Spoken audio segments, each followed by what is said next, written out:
నమస్తే, welcome to right news. Chaitanya వ్యక్తుల కార్యక్రమానికి స్వాగతం. ఈనాటి కార్యక్రమంలో పాల్గొనడానికి మనతో ఉన్నారు జనసేన పార్టీ సర్వేపల్లి నియోజకవర్గ వీర మహిళ, ఒక కంపెనీకి సీఈఓగా ఎన్ఆర్ఐ తరపున విధులు నిర్వహిస్తున్నటువంటి వ్యక్తి, ప్రజా సమస్యలను తీర్చడంలోనే సంతోషాన్ని వెతుక్కుంటూ ఆ రీతిలో ముందుకు వెళ్తున్నటువంటి గుమ్మినేని వాణి భవానీ గారు. ప్రజెంట్ ఆంధ్ర రాష్ట్ర రాజకీయాలు ఎలా ఉన్నాయో, అలాగే సర్వేపల్లి నియోజకవర్గ రాజకీయం ఎలా ఉందో ఆవిడ మాటలని విని తెలుసుకుందాం. నమస్తే అమ్మ. నమస్తే. బాగున్నారు? బాగున్నాను, మీరు ఎలా ఉన్నారు? థ్యాంక్ యూ అమ్మ. ఒక కంపెనీకి సీఈఓగా మాత్రమే విధులు నిర్వహించడమే కాకుండా కాపు సంక్షేమ సేనలో ఒక మహిళ తరపున మీకు మంచి బాధ్యతలు నిర్వర్తిస్తున్నారు. అయితే వాటిని విడిచిపెట్టి జనసేన పార్టీలోకి రావడం గల కారణం ఏంటి? అది పవన్ కళ్యాణ్ గారి మీద అభిమానంతో జనసేన పార్టీలోకి రావడం జరిగిందండి. పవన్ కళ్యాణ్ గారి మీద అభిమానం అంటున్నారు. ఎందుకు? ఆయనైతేనే ప్రజా సమస్యలు తీరుస్తారన్న నమ్మకం మీకుందా? ఖచ్చితంగా. ఉదాహరణ ఏం చెప్పగలరు? కౌలు రైతులు కుటుంబంలో ప్రతి ఒక్కరికి కూడా ఆయన తన సొంత రెమ్యూనరేషన్ నుంచి ₹1,00,000 చొప్పున ఇవ్వడం అనేది ఏ రాజకీయ నాయకులు చేయలేదు.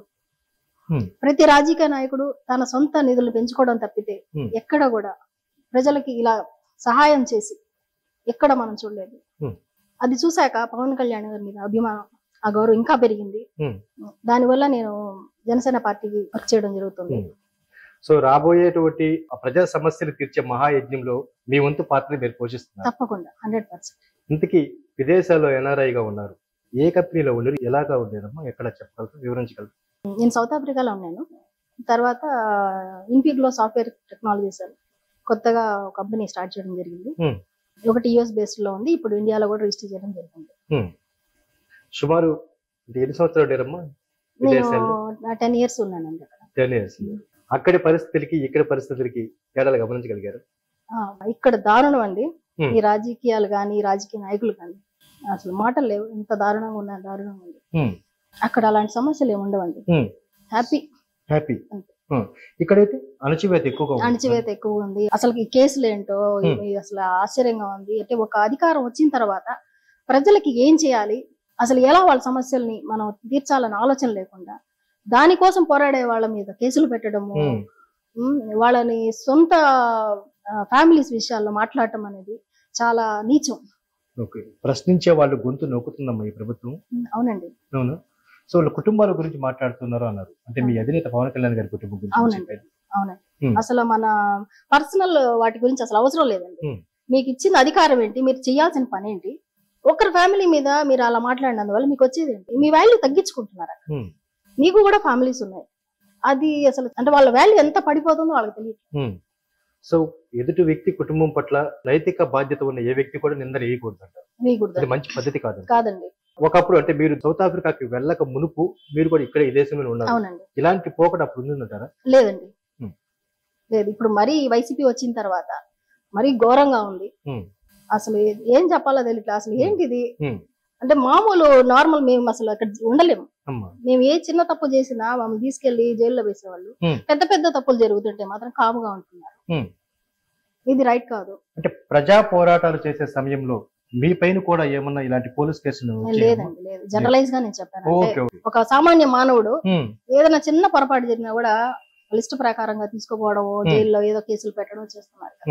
దాని గురించి సో ప్రభుత్వం తరపున మాకు రావాల్సిన లబ్ధిని ప్రశ్నించే వ్యక్తి మీద కూడా ఈ బెదిరింపులు ఎక్కువయ్యాయి. అవునండి. ఇది చాలా బాధాకరం. అవునండి.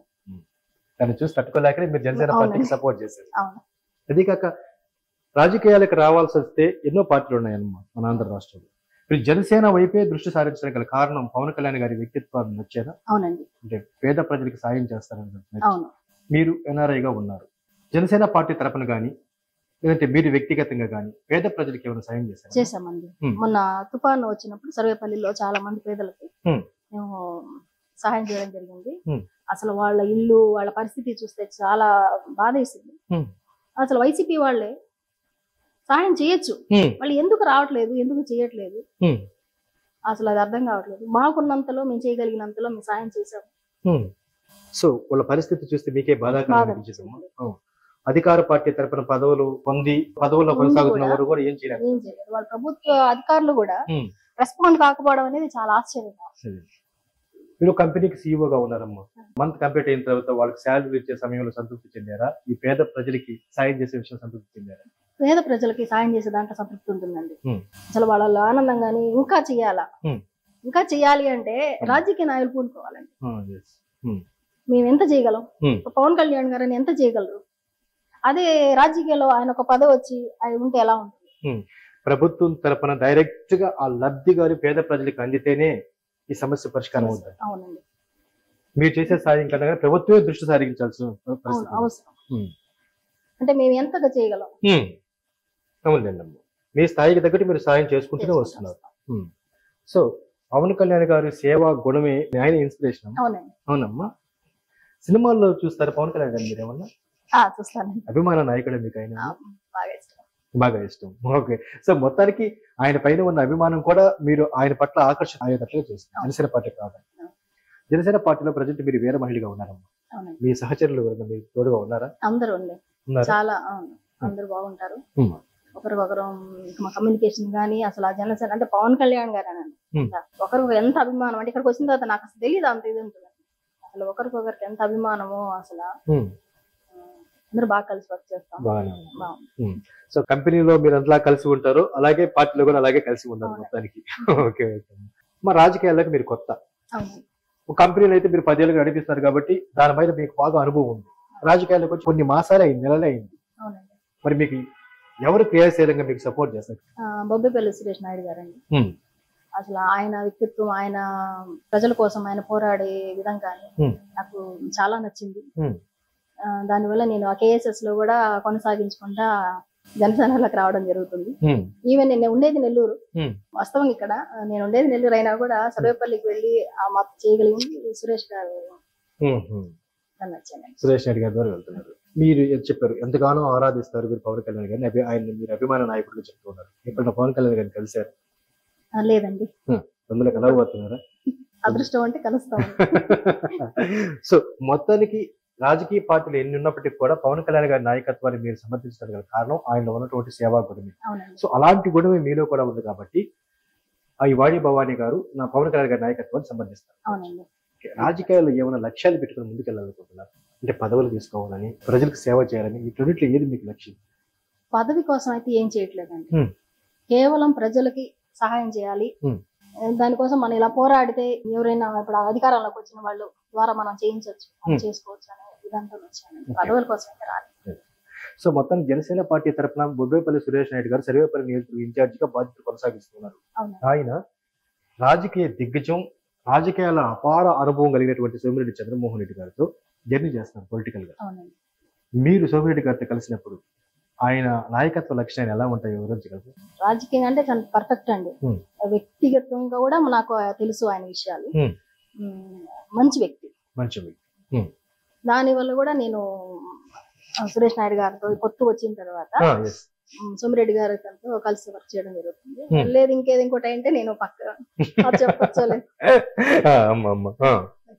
ఇంతకీ సోమిరెడ్డి చంద్రమోహన్ రెడ్డి గారిలో మీకు నచ్చేటువంటి నాయకత్వ లక్ష్యం? ప్రజా సమస్యలపై ఆయన పట్టు బలంగా ఉంటుంది. ఖచ్చితంగా పోరాటాలు చేస్తాడు.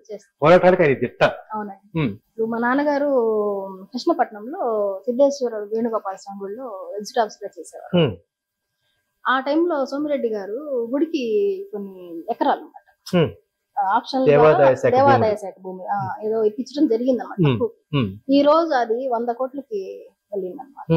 అది కేవలం సోమిరెడ్డి చంద్రమోహన్ రెడ్డి గారి వల్లే జరిగింది. అంతటి వ్యక్తిని అంటే ఒక స్వార్థం లేకుండా ఒకదానికి చేయగలిగారంటే అలాంటి వ్యక్తిని సర్వేపల్లి నియోజకవర్గంలో ఆయన ఓడిపోయారంటే అసలు ప్రజలకు చాలా అవమానం. అలాంటి వ్యక్తిని మనం ఈసారైనా గెలిపించుకోవాలా. రాజకీయాల్లో విజన్ ఉంది ఆయనకి, ప్రజా సమస్యలు తీర్చడం పట్ల ఒక విజన్ ఉంది, భావి తరాలు ఎలా సంతోషంగా ఉండాలో పైన ఒక విజన్ ఉంది. అలాంటి వ్యక్తి తాను ఓటమి పొందడం అంటే ఆయన కాదు అవమానం, సర్వేపల్లి నియోజకవర్గ ప్రజలకి అవమానం. సో ప్రజలు రియలైజ్ అవ్వాలి. మరి రియలైజ్ అవటం కోసం మీ వంతు పాత్రని మీరు పోషిస్తారా? ఖచ్చితంగా 100% పోషిస్తారమ్మా. ఏ విధంగా ప్రజలకు ముందుకెళ్ళాలనుకుంటున్నారు? సోమిరెడ్డి గారి నాయకత్వ లక్షణాన్ని సమర్థించుతూ ముందుకెళ్తారా? అంతేనండి, వెళ్తారమ్మా. ఇంతకీ మీరు సోమిరెడ్డి గారితో వెళ్ళినప్పుడు ఆయన రిసీవింగ్ ఎలా ఉంది? చాలా మంచి వ్యక్తి అండి. అసలు ఎవరు ఏంటని వెళ్ళిపోయినా కూడా పలకరించడం కానీ, మనిషిని గమనించుకుంటారు. మహిళ ఉంది, వెరీ సాఫ్ట్ నేచర్.